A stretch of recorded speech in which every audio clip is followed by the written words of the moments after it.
എല്ലാവർക്കും ഒരിക്കൽ കൂടി ഹോം ടിപ്സ് ആൻഡ് കുക്കിങ്ങിലേക്ക് സ്വാഗതം. ഇന്ന് നമുക്ക് നല്ല സോഫ്റ്റ് ആയിട്ടുള്ള അപ്പം എങ്ങനെയാണ് ഉണ്ടാക്കുന്നതെന്ന് നോക്കാം. വളരെ എളുപ്പത്തിൽ ഉണ്ടാക്കാൻ പറ്റുന്ന ഒരു അപ്പം റെസിപ്പിയാണ് ഇത്. ഈ അപ്പം ഉണ്ടാക്കുന്നതിന് ഒരുപാട് പണിയൊന്നുമില്ല, വളരെ എളുപ്പത്തിൽ നമുക്കിത് ചെയ്തെടുക്കാൻ പറ്റും. ഇനി നമുക്ക് അപ്പം ഉണ്ടാക്കുന്നത് എങ്ങനെയാണെന്ന് നോക്കാം.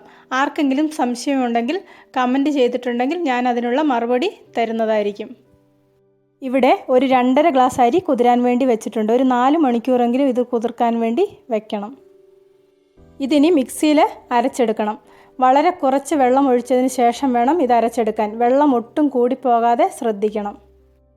ഈ വീഡിയോ ഒന്ന് ശ്രദ്ധിച്ചിട്ടുണ്ടെങ്കിൽ എത്ര വെള്ളം ഒഴിച്ചിട്ടുണ്ടെന്ന് മനസ്സിലാകും. കുതിർത്ത് വെച്ചിരിക്കുന്ന അരി 2 ഭാഗമായിട്ടാണ് അരച്ചെടുക്കുന്നത്. ആദ്യത്തെ ഭാഗത്തിൽ അരി മാത്രമായിട്ടാണ് അരയ്ക്കുന്നത്. ആദ്യത്തെ ഭാഗത്തിൽ നിന്ന് 4 ടേബിൾ സ്പൂൺ അരി അരച്ചതെടുത്ത് കുറച്ച് വെള്ളവും മിക്സ് ചെയ്ത് കപ്പി കാച്ചാൻ വേണ്ടി എടുക്കാം.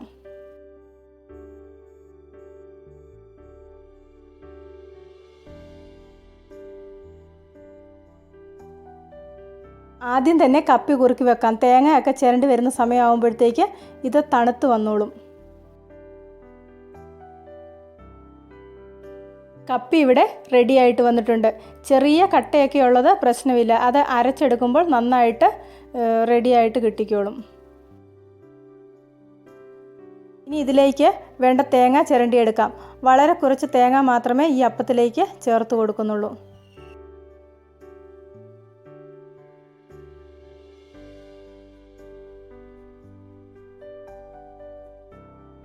തേങ്ങ ചിരകിയതും ബാക്കി അരിയും കുറച്ച് വെള്ളവും ചേർത്ത് അരച്ചെടുക്കാം.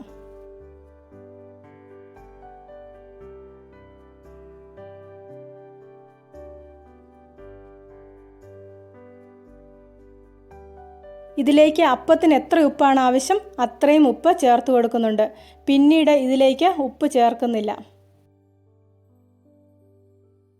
ഇങ്ങനെ അപ്പത്തിന് അരയ്ക്കുന്നത് 2 ദിവസത്തിൽ കൂടുതൽ വെക്കാറില്ല. 2 ദിവസം കൊണ്ട് തന്നെ ഉണ്ടാക്കി തീർക്കും. മൂന്നാമതായി 4 ടേബിൾ സ്പൂൺ കപ്പി കുറുക്കി വെച്ചിരിക്കുന്നതും ഒരു 1/2 കപ്പ് ചോറും കൂടെ ചേർത്ത് അരച്ചെടുക്കണം.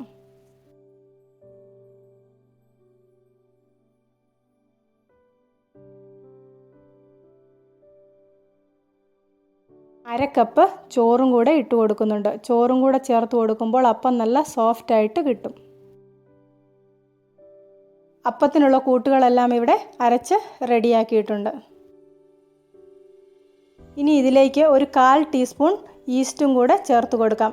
ഇവിടെ ഇൻസ്റ്റൻറ്റ് ഈസ്റ്റാണ് ചേർത്തിരിക്കുന്നത്. സാധാരണ ഈസ്റ്റ് കയ്യിലുള്ളവർ ഇളം ചൂടുവെള്ളത്തിൽ കുറച്ച് പഞ്ചസാര ഇട്ട് മിക്സ് ചെയ്തതിന് ശേഷം അത് ചേർത്ത് കൊടുക്കാവുന്നതാണ്. അപ്പത്തിനുള്ള കൂട്ട് നല്ലവണ്ണം കൈകൊണ്ട് തന്നെ ഇളക്കി മിക്സ് ചെയ്യണം. ഈ കൂട്ട് ഒരു 8 മണിക്കൂർ കഴിയുമ്പോഴേക്ക് അപ്പം ഉണ്ടാക്കുന്നതിന് കണക്കായി റെഡിയായിട്ട് വരും. അപ്പത്തിൻ്റെ കൂട്ട് നന്നായിട്ട് അടച്ച് റെസ്റ്റ് ചെയ്യാൻ വേണ്ടി വയ്ക്കാം. ഇപ്പോൾ ഏകദേശം ഒരു 8 മണിക്കൂർ കഴിഞ്ഞു. അപ്പത്തിൻ്റെ കൂട്ട് പൊങ്ങി റെഡിയായിട്ട് വന്നിട്ടുണ്ട്. ഇതിലേക്ക് 1 ടീസ്പൂൺ പഞ്ചസാര ചേർത്ത് ചെറുതായിട്ടൊന്ന് ഇളക്കി മിക്സ് ചെയ്യുന്നുണ്ട്. അപ്പം ഉണ്ടാക്കുമ്പോൾ ശ്രദ്ധിക്കേണ്ട ഒരു പ്രധാന കാര്യം, അപ്പത്തിൻ്റെ കൂട്ടിൻ്റെ മുകളിൽ നിന്ന് കോരി വേണം അപ്പം ഉണ്ടാക്കിയെടുക്കാൻ. ഓരോ പ്രാവശ്യവും അപ്പത്തിന് കോരുമ്പോൾ ഇതുപോലെ മുകളിൽ നിന്ന് മാത്രമേ കോരാവൂ. എങ്കിൽ മാത്രമേ നല്ല സോഫ്റ്റ് ആയിട്ടുള്ള അപ്പം കിട്ടുകയുള്ളൂ. അടുത്ത പ്രാവശ്യം അപ്പം ഉണ്ടാക്കുമ്പോൾ ഇതുപോലെയൊന്ന് ഉണ്ടാക്കി നോക്കണം. നിങ്ങൾക്ക് തീർച്ചയായിട്ടും ഈ അപ്പം ഇഷ്ടപ്പെടും. ഇന്നത്തെ വീഡിയോ ഇഷ്ടപ്പെട്ടെങ്കിൽ ലൈക്ക് ചെയ്യണം, നിങ്ങളുടെ അഭിപ്രായങ്ങൾ അറിയിക്കണം. കൂട്ടത്തിൽ ചാനൽ സബ്സ്ക്രൈബ് ചെയ്യാനും മറക്കണ്ട.